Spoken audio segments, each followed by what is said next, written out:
बैसाख के महीने में नवमी तिथि को माता जानकी का प्रागट्य हुआ है पृथ्वी से।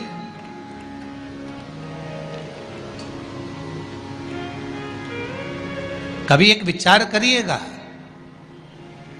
कि नरसिंह अवतार बैसाख के महीने में हुआ, कुर्मा अवतार बैसाख के महीने में हुआ, हयग्रीव अवतार बैसाख के महीने में हुआ, परशुराम अवतार बैसाख के महीने में हुआ, माता जानकी का अवतार बैसाख के महीने में हुआ। आखिर बैसाख के महीने में, माधव महीने में इतनी महत्वता क्यों?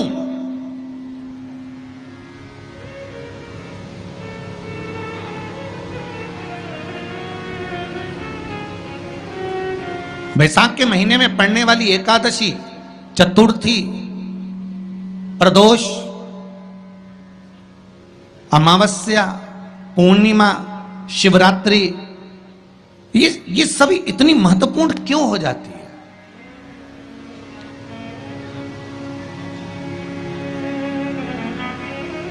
इसकी महत्वता इतनी प्रबल क्यों हो जाती है? किस लिए?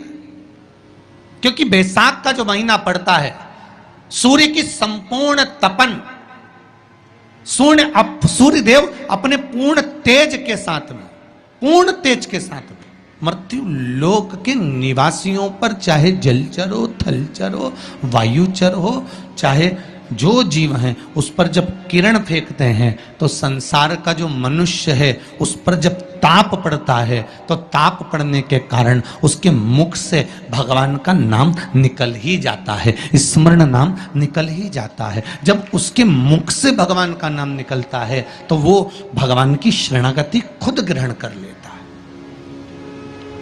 स्वयं।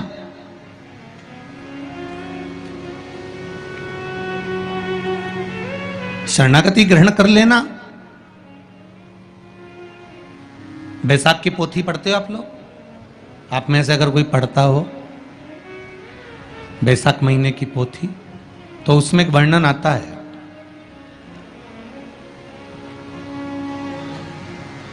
गीता प्रेस गोरखपुर के कल्याण अंक में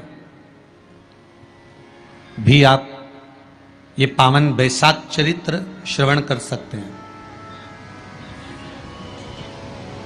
उसमें बैसाख महीने की पोथी में 10वें दिवस की कथा में 10वें अध्याय में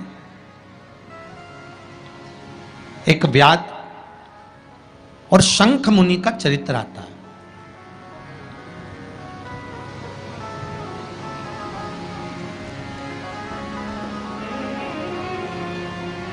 शंख मुनि एक बार निकलकर भगवान शंकर के मंदिर में जल समर्पित करने के लिए जा रहे थे और शिव मंदिर की ओर जाते जाते जाते जाते जाते जाते बीच मार्ग में चलते चलते चलते चलते और वो शंख मुनि जब शिव के मंदिर में पहुंचे, शंकर भगवान के मंदिर में जाकर उन्हें दर्शन किया,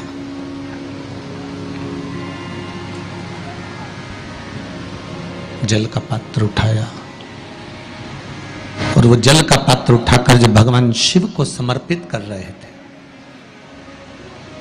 तो उसी समय जल का पात्र उठाकर जब शंकर भगवान को समर्पित करा गया और शंख मुनि निकलकर जब बाहर आ रहे थे, आते आते शंख मुनि के मन में एक भाव उत्पन्न हो गया कि जब हम भगवान शिव को कुछ वस्तु समर्पित करते हैं तो उसका फल, उसका पुण्य फल हमें कितने समय में प्राप्त होता है। ये शंख मुनि के मन में एक विचार जागृत हो गया, शंख मुनि के मन में एक भाव जागृत हो गया।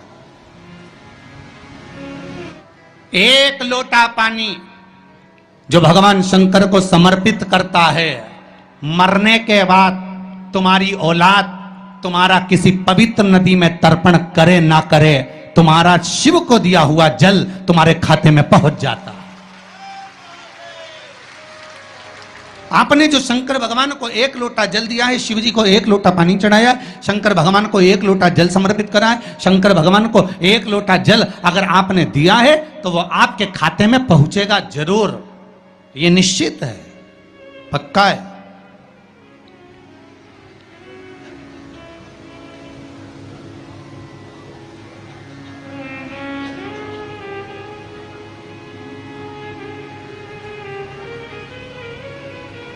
और शिव भक्ति के अनुसार, शंकर भगवान के अनुमोदन के अनुसार,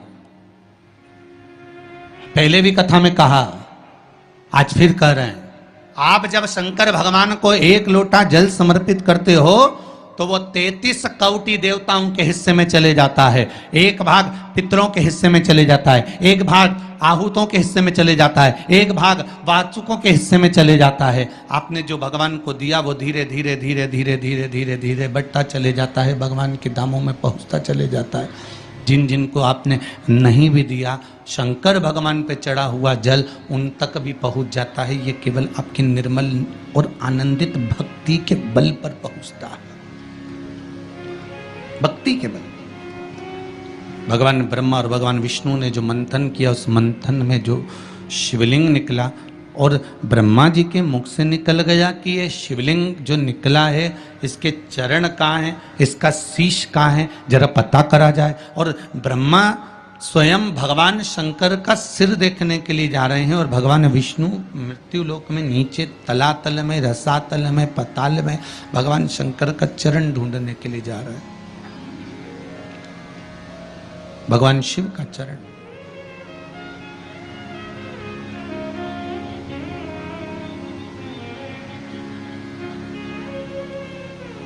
गए दोनों, वो ऊपर गए, ये नीचे गए देखने के लिए।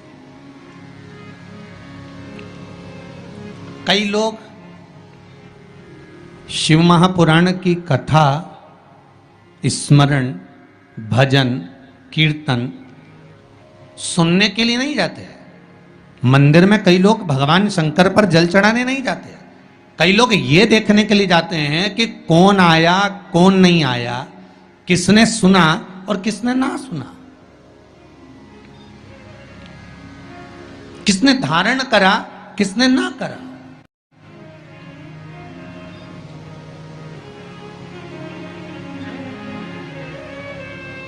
अब ब्रह्मदेव ऊपर गए, इतने ऊपर पहुंच गए, इतने ऊपर पहुंच गए, इतने ऊपर पहुंच गए कि उनके भीतर अभिमत्ता, अहंकार थोड़ा थोड़ा समाहित होने लगा, और उन्होंने केतकी के पुष्प को तोड़ लिया और केतकी के पुष्प से कहा कि तुम नीचे चलो मेरे साथ में, भगवान विष्णु के सामने चलकर कह देना कि मुझे भगवान शंकर का शीश मिल गया। केतकी के फूल ने कहा कि यदि मैं झूठ बोलूंगा तो वो श्रेष्ठता कैसे रहेगी,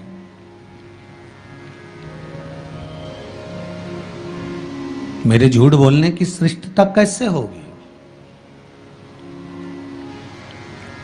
कौन मानेगा मेरी बात को। सामने से गौ माता निकल कर जा रही थी, गाय से कह दिया तुम चलकर कह दो कि तुम चलकर कहो